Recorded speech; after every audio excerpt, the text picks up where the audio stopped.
I got nightmares in my head, I fear thoughts build up until I can't hear. That my mind fills up into a creature, and it haunts me somewhere much deeper. I got nightmares in my head, I fear the thoughts build up until I can't hear. That my mind fills up into a creature, and it haunts me somewhere much deeper. Hello and a warm welcome to True Crime Rocket Science, the most authentic voice in true crime. How do we connect the acts of a killer to the real world, to our world? And of course, people aren't born criminals, unless you're Trevor Noah.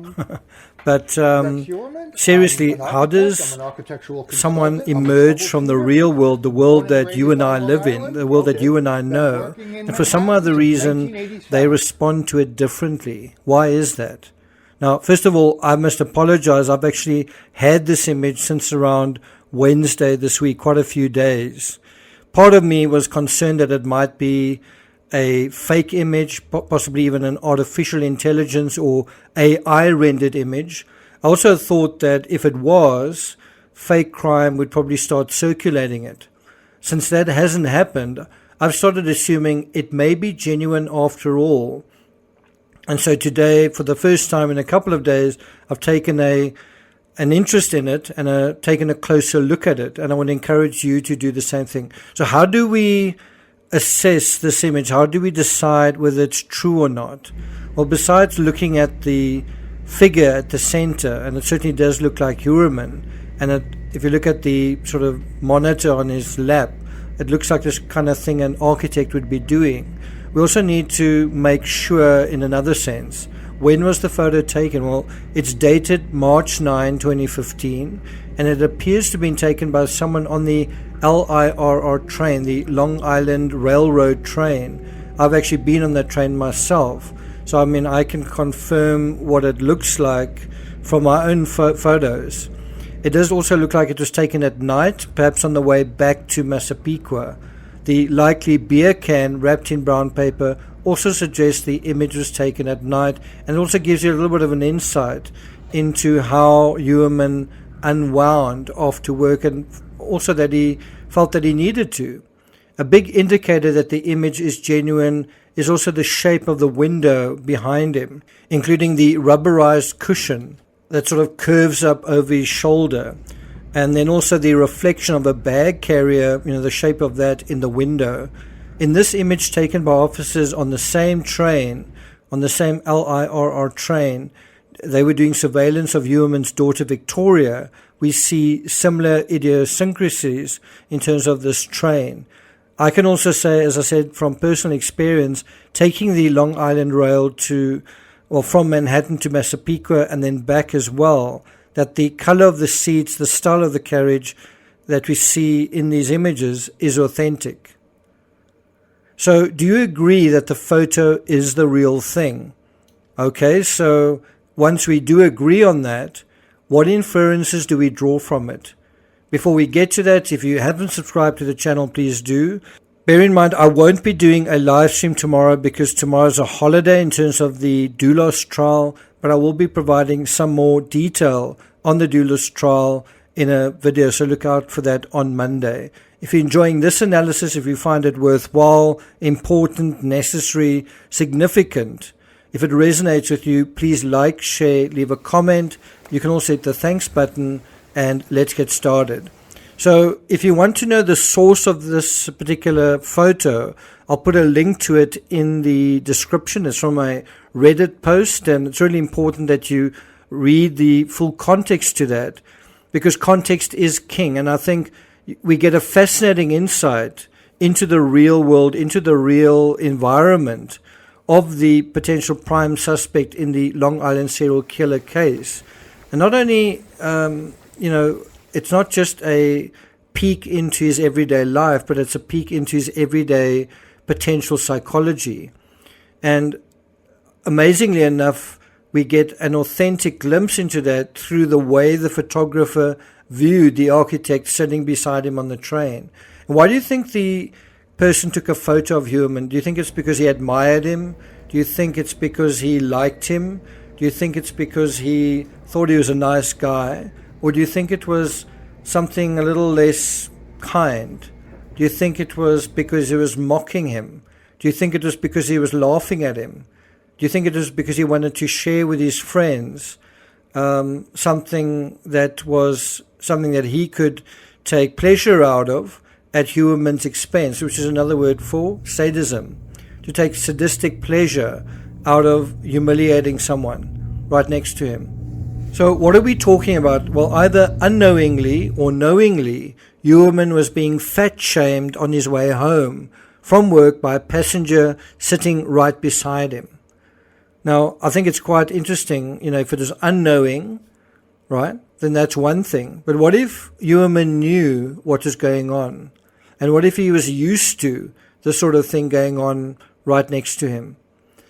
And if you think that I'm exaggerating, this whole idea of fat shaming is actually acknowledged not once but twice. First in the original post by the person who took the photo, and second in the reposting of the post after the knowledge that this person has potentially, committed quadruple murder. This fat shaming is continuing.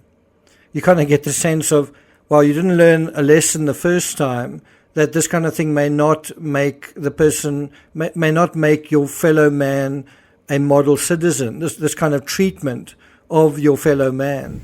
And so afterwards, let's just continue to do that. Now you might say, there's a world of difference between someone who commits a crime and someone who's innocent looking on, and that you've got every right to wag your finger at them and say that you're better than they are, right? How do you think criminal psychology starts? It's by someone feeling that they have some right to life and to whatever that is higher than yours. In other words, that their rights trump your rights, including your right to life, including your right to happiness.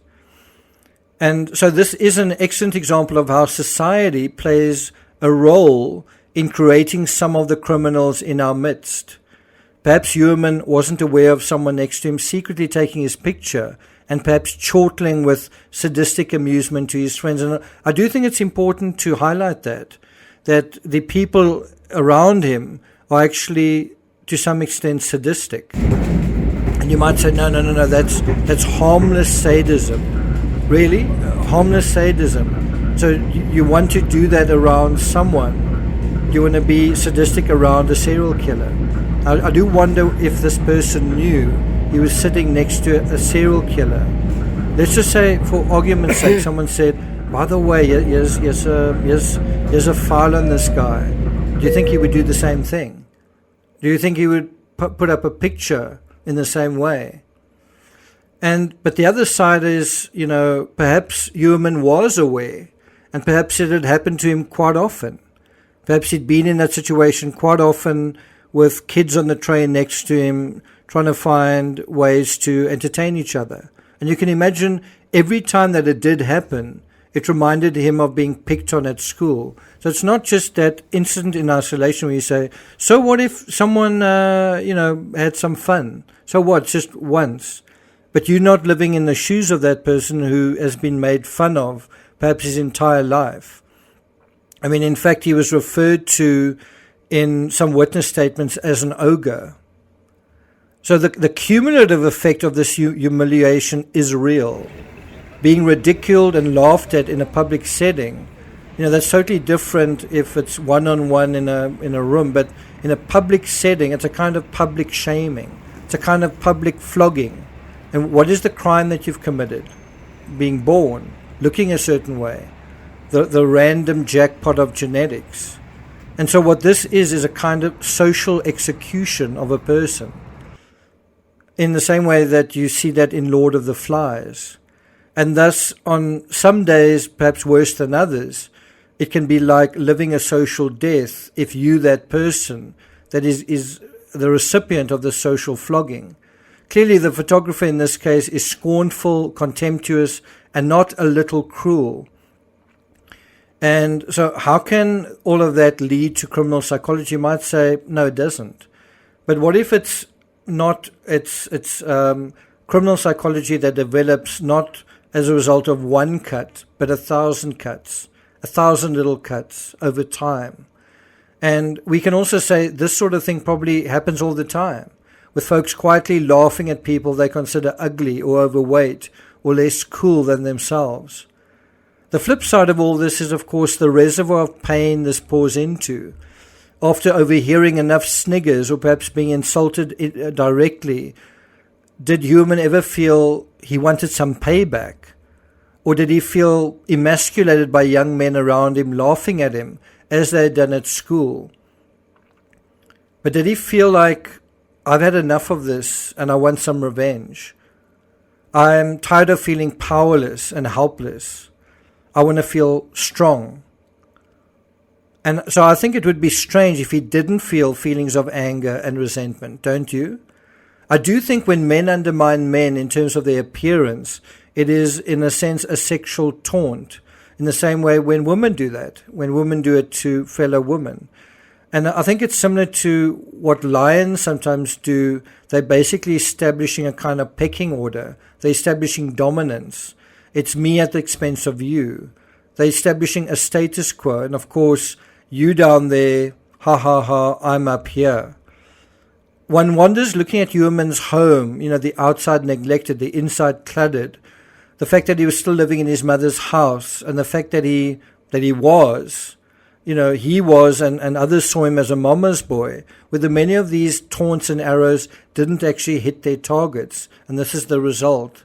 This is why the house is neglected. This is why he doesn't have the wherewithal to pick himself up in a certain way.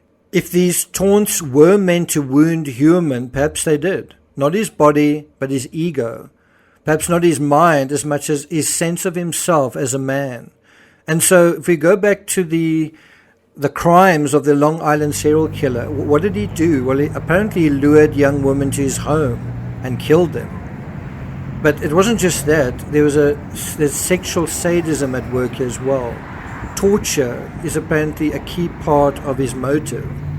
And it's in a situation like this, quietly working on a train while a stranger beside him is actually in a way torturing him, especially if he's aware of it. It's got to feel like torture. He can't get off the train. It will look weak if he leaves his seat and goes and sits somewhere else. And meanwhile, what's happening is a stranger beside him is amusing himself at Heuermann's expense. And so what did the Long Island serial killer do with his victims? Didn't he amuse himself at their expense? And isn't that a way that perhaps he felt he was getting even? That he was getting back at a society that perhaps he didn't feel treated him in the way that he deserved? And every time you had incidents like this, weren't monstrous fantasies awakened?